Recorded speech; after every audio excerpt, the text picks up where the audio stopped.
E boa noite a todas as pessoas. Abri esse vídeo para falar alguns minutos sobre dois temas de redação, como eu tinha dito, né, que ia falar sobre hoje, e vou falar várias ideias, tanto de argumentação quanto de interdisciplinaridade sobre esses dois temas.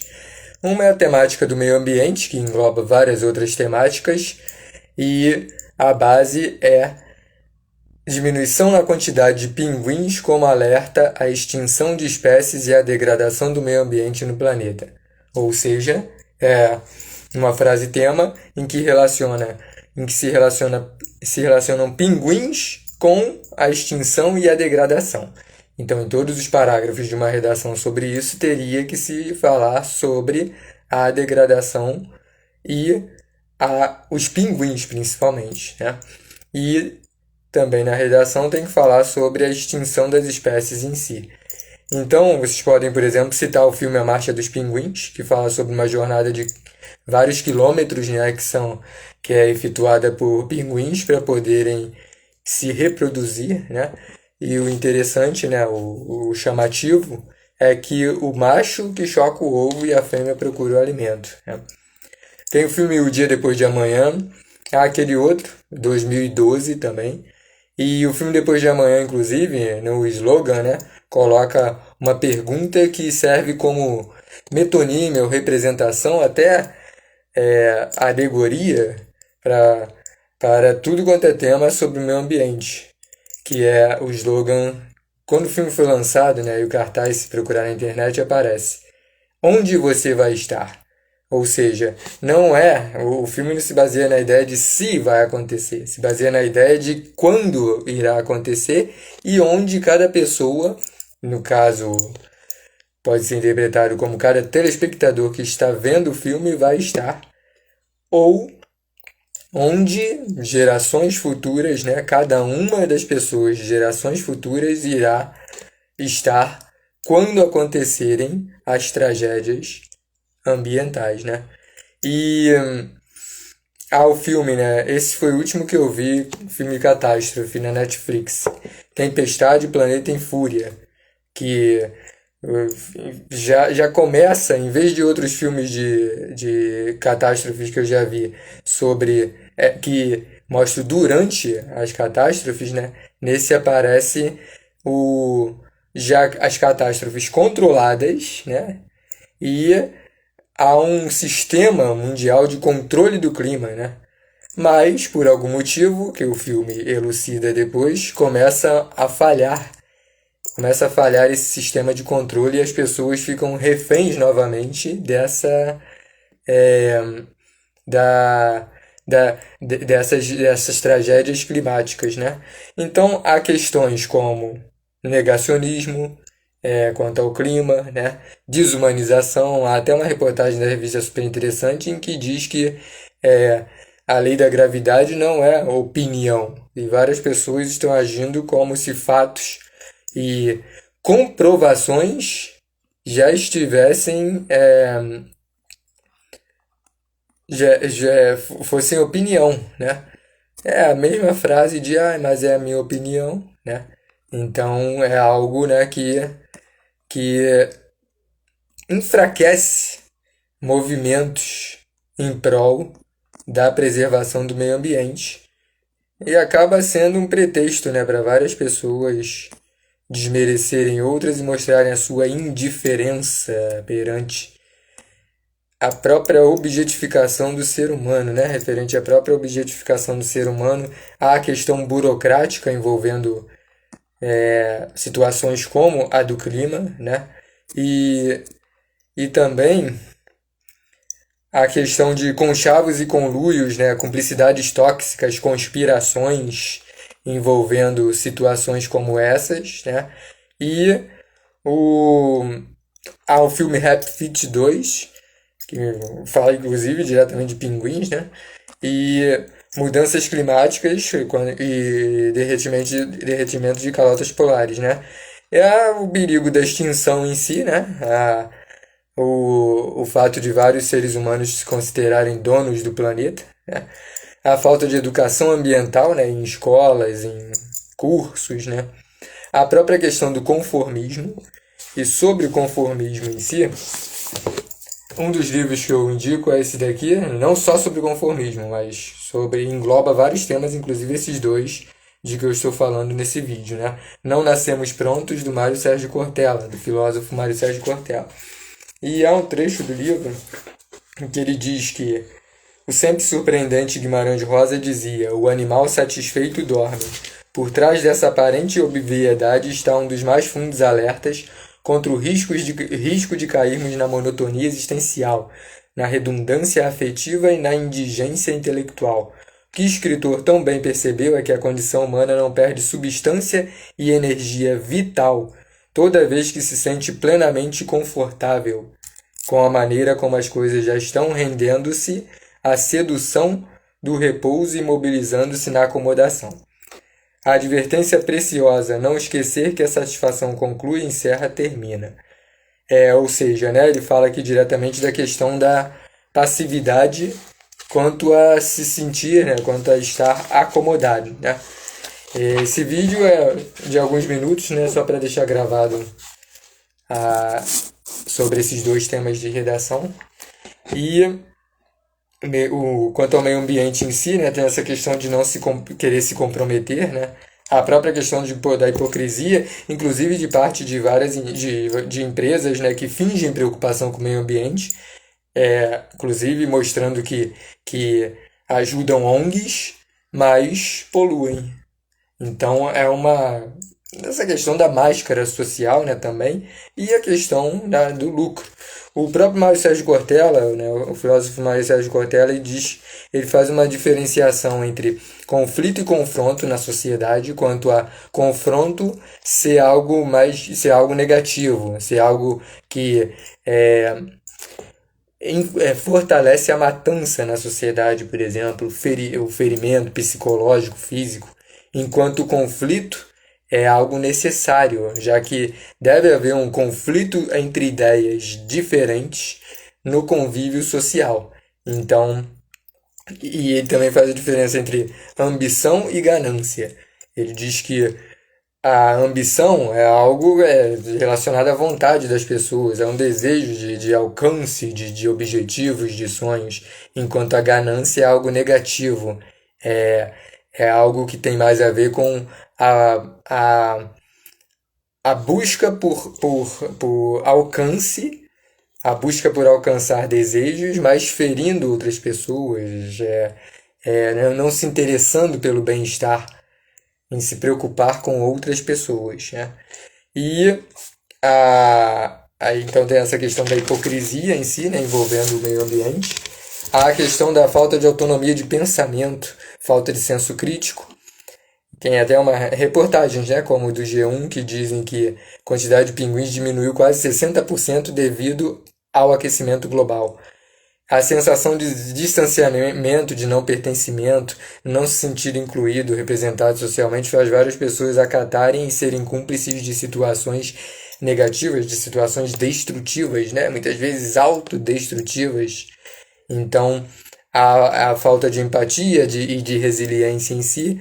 Há um orgulho muito grande hoje em dia também de ser desinformado, né? Eu acho que uma das maiores diferenças é que em várias épocas, em todas as épocas, houve e há pessoas desinformadas. Mas hoje em dia, com o alcance maior, né, com o alcance maior da informação, parece que fica mais à tona ainda a quantidade de pessoas que têm orgulho de serem desinformados, têm orgulho de não se aperfeiçoarem como seres humanos, né? Boa noite, Ana Carla, boa noite, Fabrícia, boa noite. Sávio. Boa noite aí a vocês. E esse vídeo né, deixa eu ver quantos minutos tem. 9 minutos e pouco. O orgulho de ser desinformado, a banalização da alienação, a inconsequência, não se pensar no futuro, né, em si, essa ideia de que a natureza lança sinais, né, mesmo que involuntários, teoricamente, de avisos, mas muitos indivíduos fingem não ouvir, né? E aí, o que remete a uma frase do Eduardo Galeano que se encaixa em inúmeros temas como esses, que é, na verdade, são duas indagações, né? O passado é mudo ou continuamos sendo surdos? E Eduardo Galeano é um jornalista e escritor uruguaio, né? E com isso são indagações que representam qualquer situação, né? Que mostra o quanto o aprendizado, o quanto o não aprendizado em relação a ocasiões maléficas do passado fazem com que se perpetuem situações negativas socialmente. Há 3 músicas do Roberto Carlos, do Erasmo Carlos, cantadas pelo Roberto Carlos, que falam diretamente sobre o meio ambiente, inclusive com argumentos também, ou possíveis de se extraírem argumentos dessas músicas, que são o ano passado. Uma das partes que eu destaco é: diante da economia, quem pensa em ecologia? Se o dólar é verde, é mais forte que o verde que havia. Quem briga com a natureza envenena a própria mesa. E o outro trecho, terceiro, é o refrão da música. Aqui, inclusive, é uma das partes que eu já vi usadas em redação como referência, né? O que será o futuro que hoje se faz? A natureza, as crianças e os animais. As baleias, eu acho que essa música, só o refrão dela é bem forte. Forte para as pessoas que se preocupam com gerações futuras e com a própria geração, consigo, com a própria espécie humana e com outras espécies em si, né? E o refrão dela, né, essa música também é muito direta assim nas colocações. E ver no mar se debater o sofrimento e até sentir-se um vencedor nesse momento. Analogamente a várias pessoas se sentirem orgulhosas por serem desinformadas, há ideias como essa de muitos promoverem malefícios ao próximo, à natureza, a outras espécies, à mesma espécie, e se orgulharem disso, se sentirem vencedores ainda com isso, né? E o refrão da música As Baleias, do Roberto Carlos, do Erasmo Carlos, que é: seus netos vão te perguntar em poucos anos pelas baleias que cruzaram oceanos, que eles viram em velhos livros ou nos filmes dos arquivos, nos programas vespertinos de televisão. O gosto amargo do silêncio em sua boca vai te levar de volta ao mar e à fúria louca de uma cauda exposta aos ventos em seus últimos momentos, relembrada num troféu em forma de arpão. É uma percepção, né, que o eu lírico lança nessa música As Baleias, que faz com que é como se tivesse arrependido ou vendo, né, de um troféu em forma de arpão, vendo que ele próprio, né, não o eu lírico, mas lançando para alguém isso, que o alguém pode ser quem ouve a música, principalmente os que agem dessa forma, né? Marita, Vitor, boa noite. Oi, Marita. Professor querido, entrei só para te dar um oi e um beijo. Te adoro, você é demais. Saudades. Saudades também, Marita.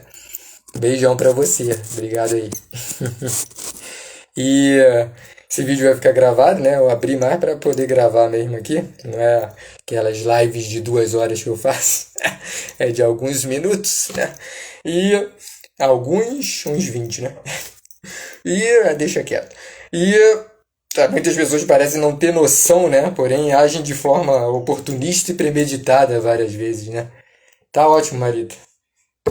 Tô na rua e depois vejo. Tá bom. Beijão pra você. Saudade também. Saudade. Não ter remorso, né? Essa música As Baleias mostra, inclusive, a ideia do remorso, né? Pessoa como se arrependida, né? Imagina, no futuro em que as baleias só vão poder ser vistas em filmes, em rolos de filmes, em documentários, né? Como fala na música, né? Os netos vão perguntar em poucos anos pelas baleias que cruzaram oceanos. Quer dizer, os netos nem... a ideia de que em alguma geração, em algum contexto temporal, pessoas não vão ter oportunidade de conhecer espécies como as baleias ao vivo. porque foram extintas. Essa ideia é bem forte, não só para temas quanto ao meio ambiente, né? Mas fala diretamente do meio ambiente. E a outra música é a Amazônia, né? A música Amazônia também fala diretamente da Amazônia e com isso a Amazônia como uma representação, né, de uma parte do todo que é a destruição do meio ambiente em si, né? Então tem ocorrem muitas incertezas, inseguranças, os próprios desrespeitos na sociedade, né? Eu até selecionei um trecho de Amazônia, que também é do Roberto Carlos e do Erasmo Carlos, que diz: avalanches de desatinos numa ambição desmedida. Olha só, ambição desmedida. Aí volta aquela questão que eu falei há poucos minutos do Mário Sérgio Cortella, nesse livro aqui, inclusive, Não Nascemos Prontos, que ele fala da diferença que existiria entre a ambição e a ganância, né? Oi, Larissa, boa noite. Abri esse vídeo aqui para deixar gravado, abri essa live para deixar gravado o vídeo aí, para quem quiser ver depois, né? Aí não vai ter 2 horas como outras lives que eu faço, vai ter menos, né? E o trecho da música Amazônia, que também eu já li em redações, como referência, é: quanta falta de juízo, tolices fatais, quem desmata, mata, não sabe o que faz. Quer dizer, as músicas, eu acho que as músicas do Roberto de Erasmo Carlos são bastante fortes, assim. São bastante... Tem bastante o que se dizer sobre, né, elas. Eu ia até fazer o inverso, né, mas aí eu comecei quanto ao meio ambiente. Agora que eu vou falar da mobilidade urbana. Ah, sim, quanto ao meio ambiente também, há a música Tá, e com interrogação, que fala do imediatismo, que fala do consumismo na sociedade, que fala da falta de limite nesse modo de agir humano, né? Fala sobre o roubo do futuro. Quem canta essa música, tá? É o Pedro Luiz. Inclusive eu uso todo ano em sala de aula, né? Uso todo ano em aulas, porque fala sobre várias questões e ainda brinca com a palavra tá, né? Que seria uma palavra em linguagem informal, né? Referente ao verbo, né? É uma forma contraída do verbo estar, né? Da forma estar. E seria o tá bom? Tá? E ao mesmo tempo, em todos os versos dessa música, falta a última sílaba, que é justamente a sílaba tá. Então, todas as palavras dos versos dessa música terminam em tá. Terminam em tá na escrita, mas na música ele tira o tá para fazer a brincadeira com o tá das sílabas das palavras e o tá da forma contraída informal do verbo estar, né? Então a questão do roubo do futuro, a ideia de se considerar superior, da arrogância em si, né? De causar a própria extinção, de não se preocupar com os próprios netos, que é essa ideia também que o Roberto Carlos e o Erasmo Carlos usam na música As Baleias. Há uma frase desse filme que eu falei no início, do Dia Depois de Amanhã, né? Esse filme marcou muito, principalmente por causa desse cartaz mesmo, escrito Onde Você Vai Estar. Parece um dedo, parece não, né? É um dedo na cara diretamente quanto às ações do próprio ser humano. E essa música tá do Pedro Luiz e da Roberta Sá e do Carlos Renor, fala diretamente também sobre essa questão de o maior vilão do ser humano ser o próprio ser humano, né? O maior inimigo do ser humano ser o próprio ser humano. E há uma frase nesse filme, há uma fala do filme O Dia Depois de Amanhã, que é também bastante forte para relacionar a temas como meio ambiente, que é: salve o máximo de pessoas que você puder, decretando que já chegou esse momento em alguns lugares do mundo, em algumas partes, e que se pontua que chegará em outras partes. Em outras partes do mundo chegará também esse decretamento de que uma hora, em algum momento no futuro, será tarde demais para fazer algo para tentar mudar o que está acontecendo. Então, salve o máximo de pessoas que você puder, uma admissão de que não foi feito o que poderia ter sido feito antes e que agora as consequências são inevitáveis, né? Então essa pontuação, que é uma alegoria, inclusive, né, dessa areia movediça na qual várias pessoas se colocam e colocam as outras pessoas, né?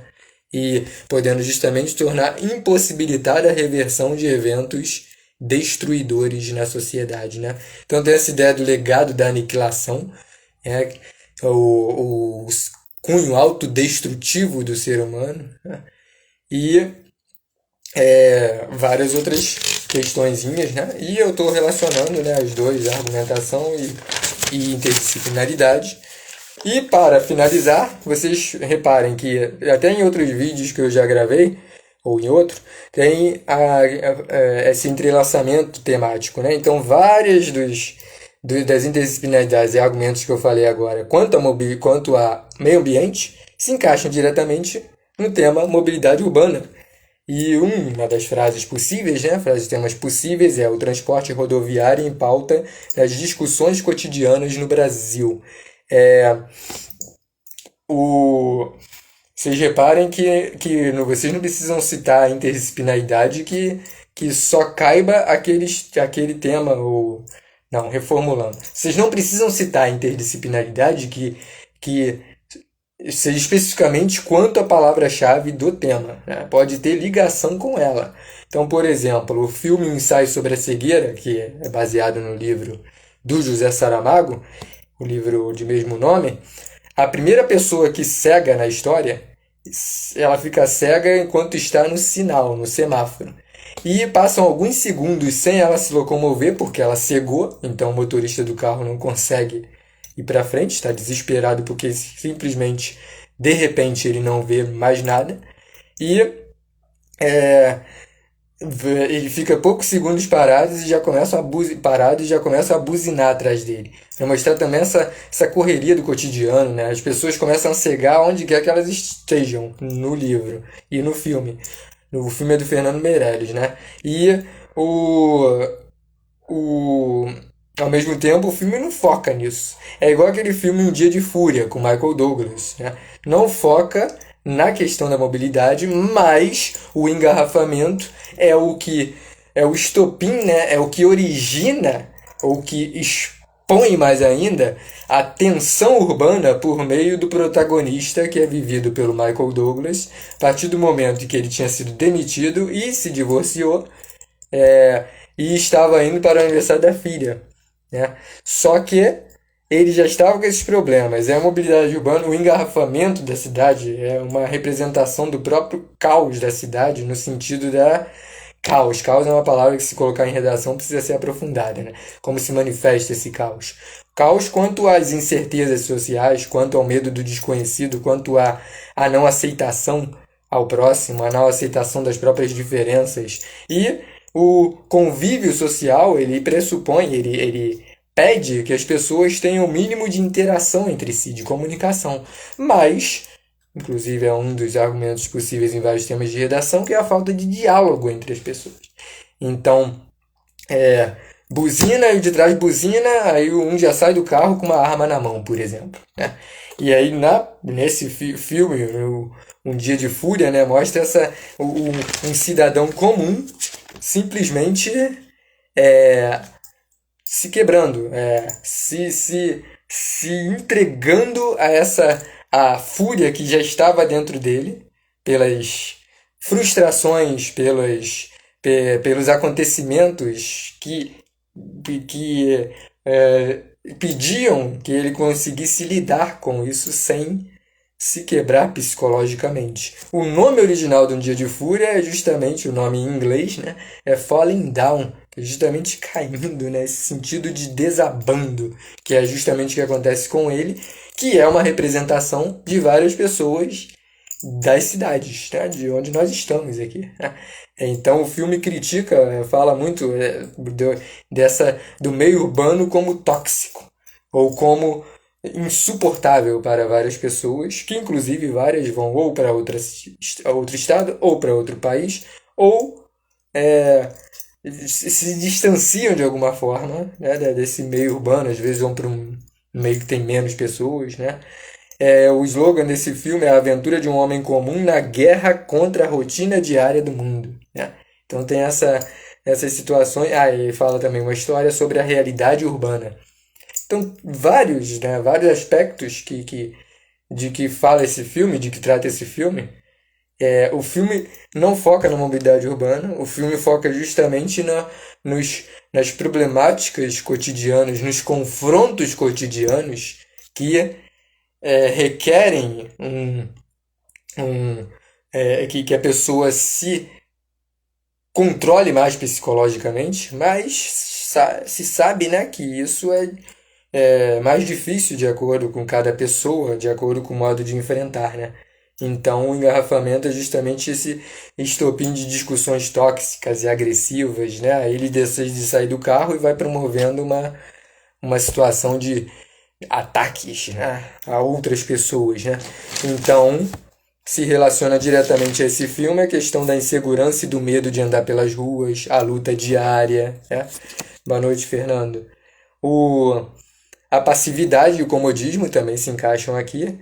É uma frase do Miguel Falabella, né, que ele diz num livro dele, Vivendo em Voz Alta, num artigo dele, que é Temos sido humilhados em silêncio. O nome do livro é Vivendo em Voz Alta.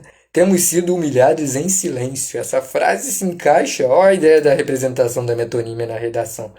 Não fala diretamente da questão dos idosos serem excluídos, não fala diretamente do racismo, não fala diretamente de preconceitos em si, mas fala diretamente. Não fala diretamente no sentido de não apresentar alguma palavra que se associe diretamente a temas assim. Mas é uma representação de temas assim. A Larissa escreveu: sim, é muito bom achar interdisciplinaridades que cabem para várias situações problemáticas da sociedade. Até porque tem temas que afetam outros temas de redação. Por isso que esse diálogo entre temas, acho que é um dos caminhos mais produtivos de se preparar e de se sentir preparado para abordar sobre diferentes temas, né? As neuroses cotidianas, né? O chegar ao limite por meio, principalmente da agressividade física, da agressividade verbal, da agressividade moral, né?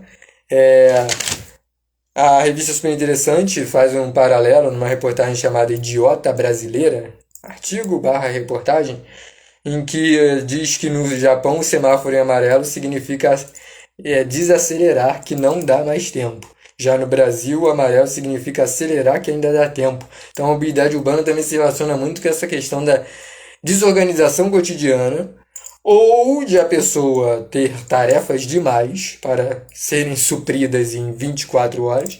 Na verdade, se fala 24 horas, mas é menos, né? Porque deveria se excluir o tempo de dormir, né?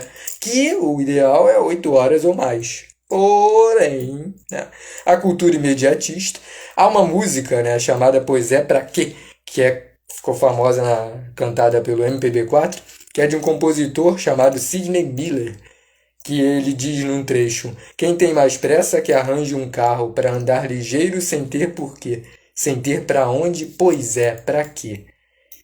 Então essa dialoga até com uma ideia do Mário Sérgio Cortella, né, em que ele diz que várias pessoas correm para atravessar a rua, põem a própria vida em risco correndo rápido para atravessar a rua para outra calçada, e aí ele se questiona, como ele faz aqui o Sidney Miller: pois é, para quê?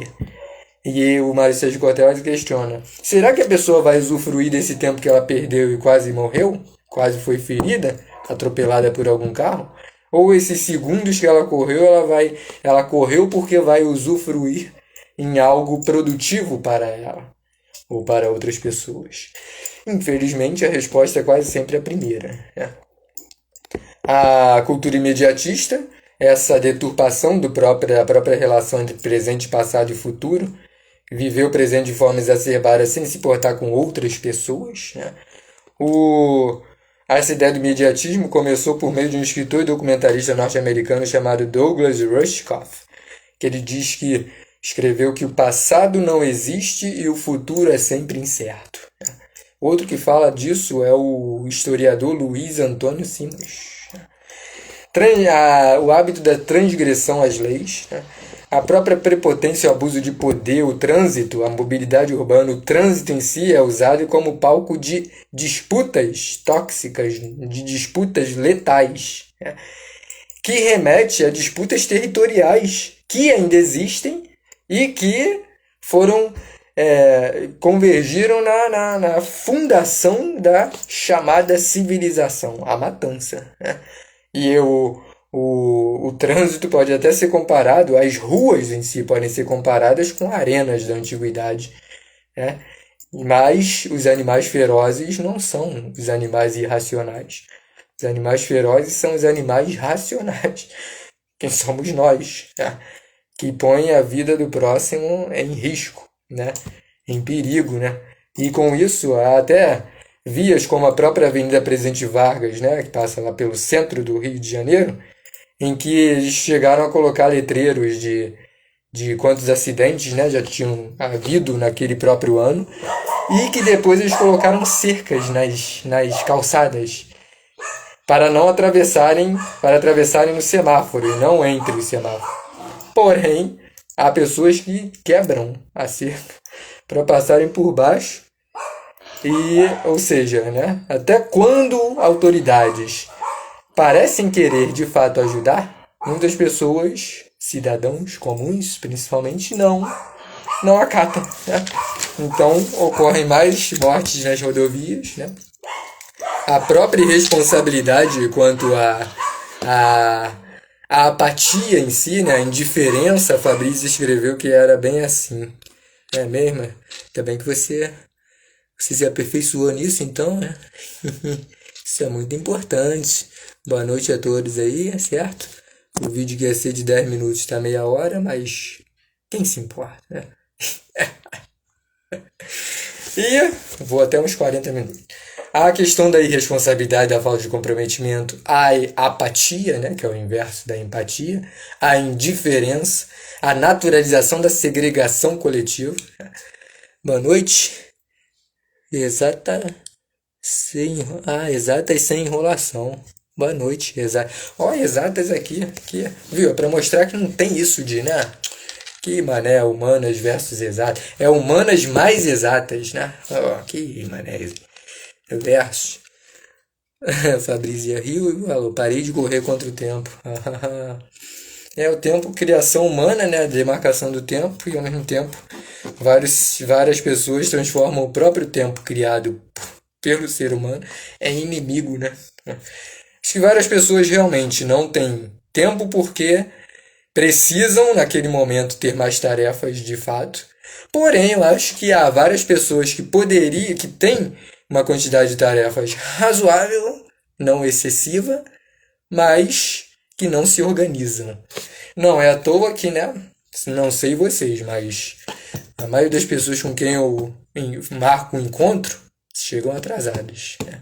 Não sei vocês, mas isso me incomoda às vezes, né?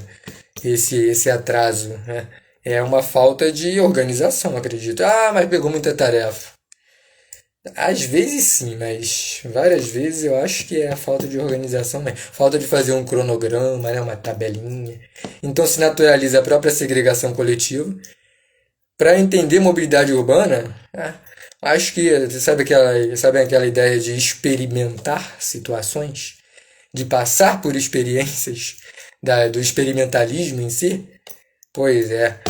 Falar de mobilidade urbana é ótimo. Por exemplo, os cariocas, como a Fabrícia falou, os BRTs que acabaram com... Quem acabou não foram os BRTs, né? Mas colocar BRT e empurrar várias pessoas para BRT enquanto tira um monte de linhas de ônibus.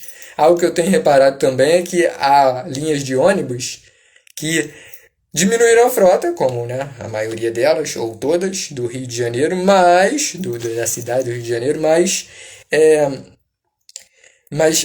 não há poucos ônibus em algumas linhas, mas parte delas está demorando a sair do ponto final. Os ônibus demoram a sair do ponto final. Aí parece que é de propósito, para a pessoa chegar no ponto final e ver, tem um ônibus aqui, viu? Quem é que diz que tem pouco? Tem 3 aqui parados. Só que cada um deles demora mais do que antes, o espaço entre um e outro, né? Então, minha mãe e eu estávamos até conversando sobre isso também, né?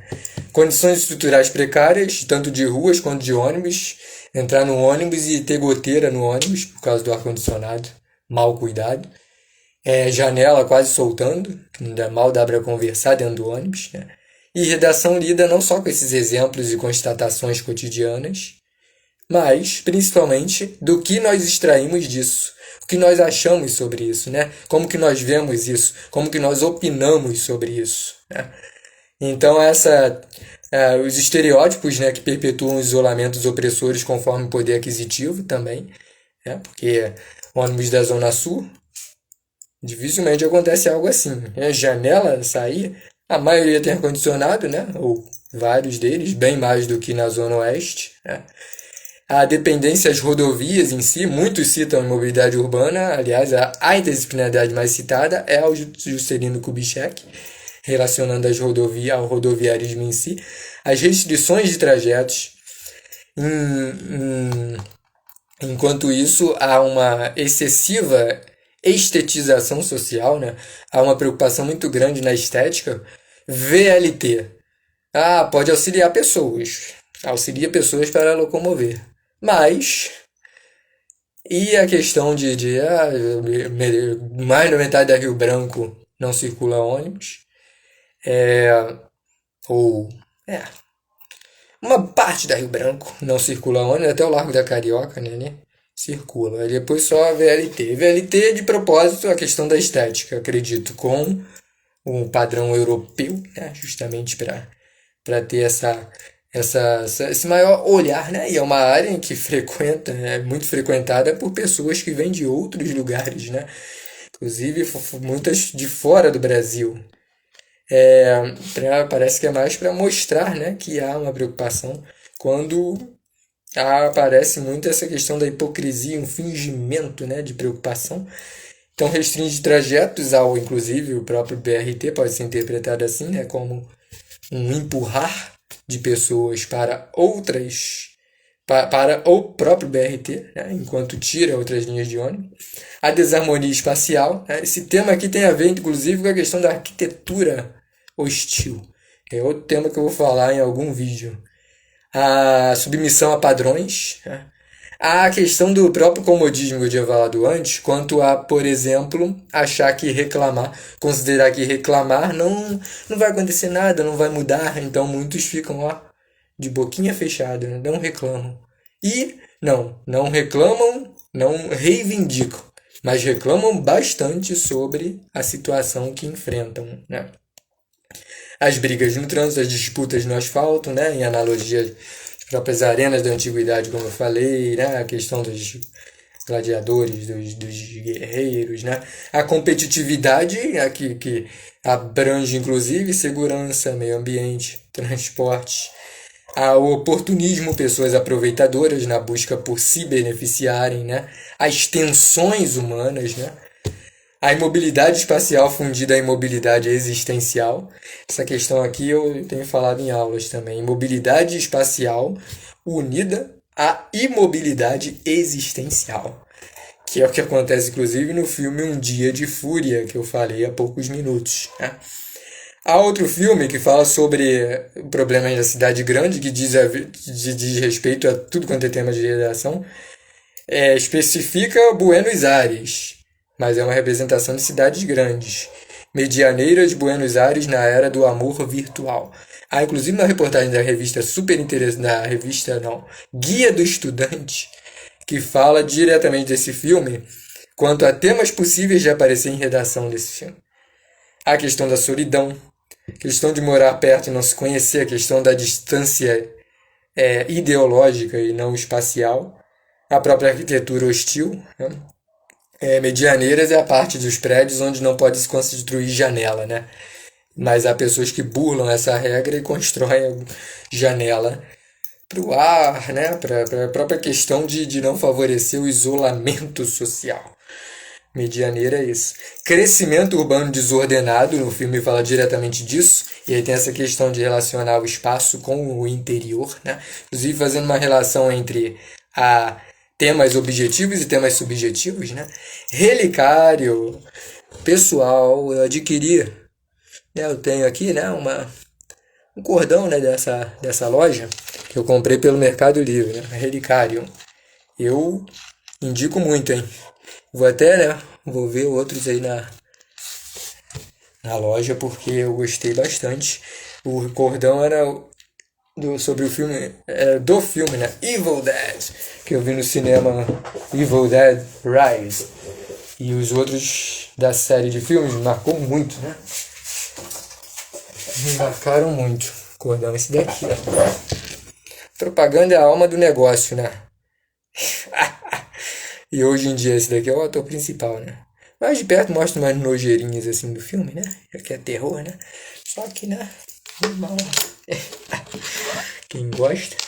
Filme de terror é aulas de psicologia, são aulas de psicologia, né? Então eu indico aí, ó, quem quiser seguir a Relicário Ryu, eu achei muito criativo esse nome, inclusive. Inclusive eu vou ao Mercado Livre aí no site para poder, né, elogiar, né, o produto. Larissa, queria falar sobre isso de reclamar o que você acha mais válido se calar e adoecer. Queria falar sobre isso de reclamar o que você acha mais válido se calar e adoecer ou reivindicar, mas irracionalmente.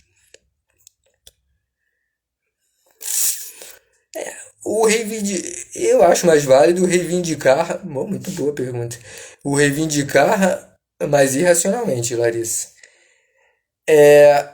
Porque mesmo que a pessoa reivindique, mas sem ter muita consciência, ou então reivindicar só por reivindicar, sem um significado assim, ela está reivindicando.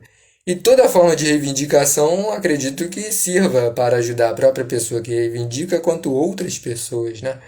Então, há várias pessoas, inclusive, que começam reivindicando irracionalmente, inconscientemente, involuntariamente, mas que depois começam a reivindicar racionalmente, né?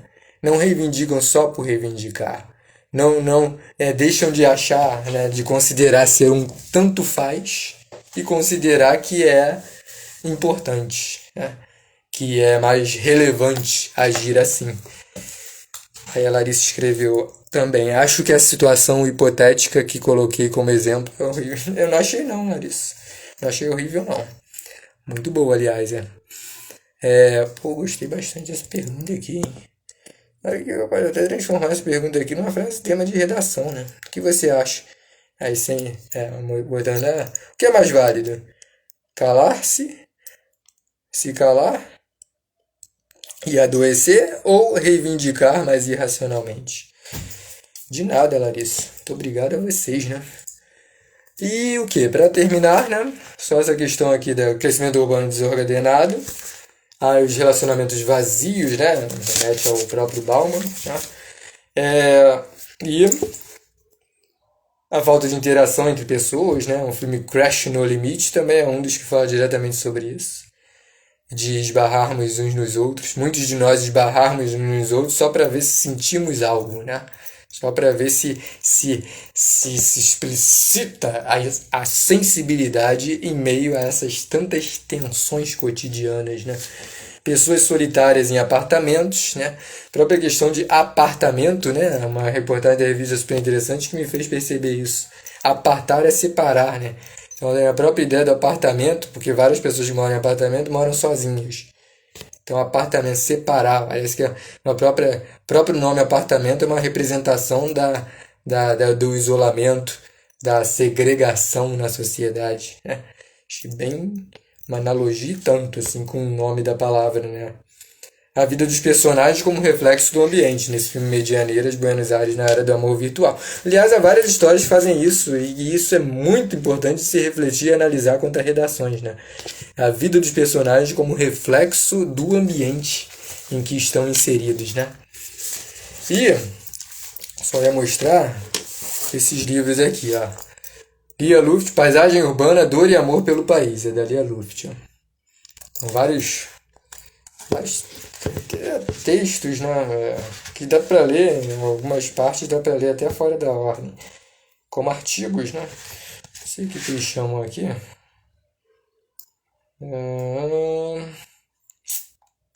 São situações cotidianas em forma de crônicas, inclusive crônicas argumentativas, né? Que é bastante a opinião dela, né? Quanto a essa daqui, ó. O mundo irreal com que nos iludiam e conquistavam está se desmantelando. Cai um pedaço de telhado aqui, um muro ali, paredes vão rachando. Abrem-se crateras no pátio, os quartos se confundem e pior. Os habitantes usam máscaras de monstros, de bichos, palhaços malignos. A queda dramática no consumo e o aumento assustador da inflação e do desemprego desenham um quadro perverso. Revelações quase diárias de corrupção em lugares impensáveis nos assaltam e nos fazem imaginar receosos o que mais pode surgir do véu de falso bem-estar em que vivíamos. Vários argumentos, né? Repito, redação não é só constatar o que acontece, é tirar mostrar o que nós pensamos sobre isso, sobre o que nós vemos à nossa volta.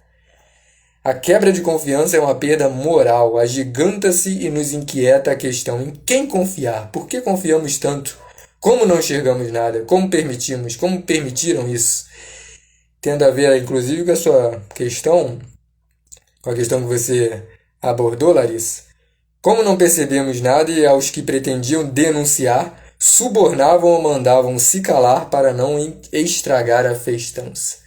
Um governo debilitado vive à custa de um mercado efervescente de trocas e favores, que já nem procura se disfarçar a essa questão, né, de que determinadas áreas não são investimento, são perda de dinheiro, são gasto, né?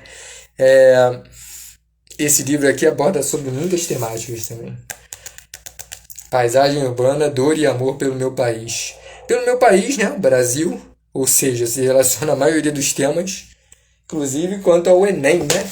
Que é diretamente sobre o Brasil, mesmo quando na frase tema não aparece isso. Esse livro, Confiança e Medo na Cidade, do Zygmunt Bauman. Livros do Bauman são dos mais finos que eu já li. Mário Sérgio Cortella, Bauman, mas em poucas frases eles falam sobre inúmeros temas e apresentando inúmeros argumentos, né? Que faz a abordagem ser assim riquíssima.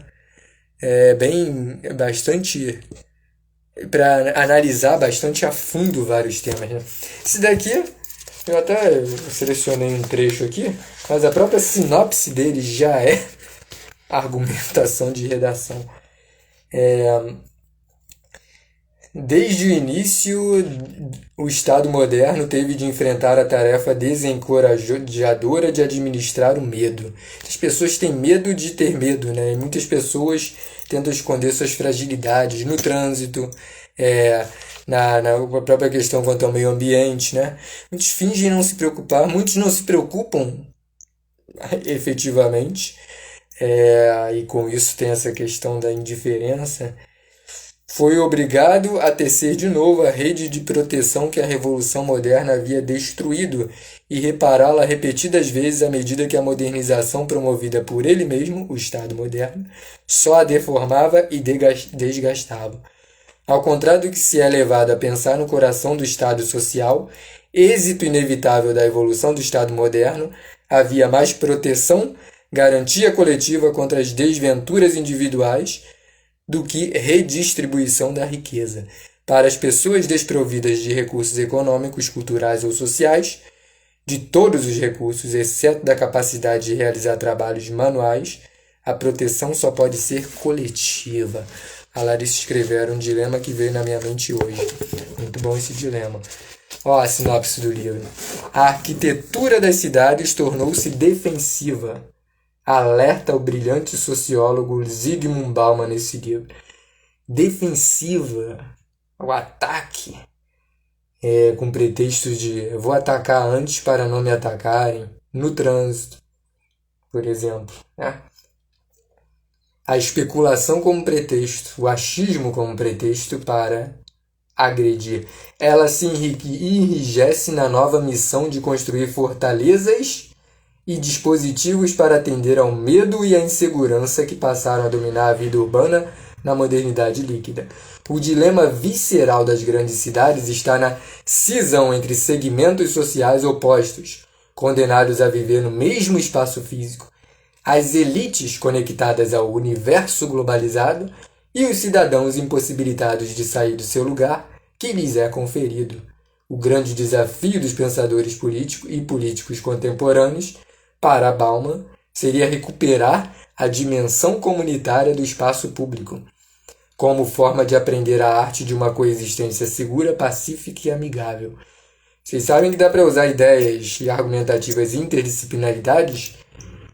O oposto, né, do que referências e argumentos opostos ao que se quer mostrar efetivamente como foco, né? Por exemplo, ele fala que é importante ter a coexistência, a segurança, a passividade, a pacificidade, a amigabilidade, a, a dimensão comunitária, mas várias vezes acontece o inverso, né?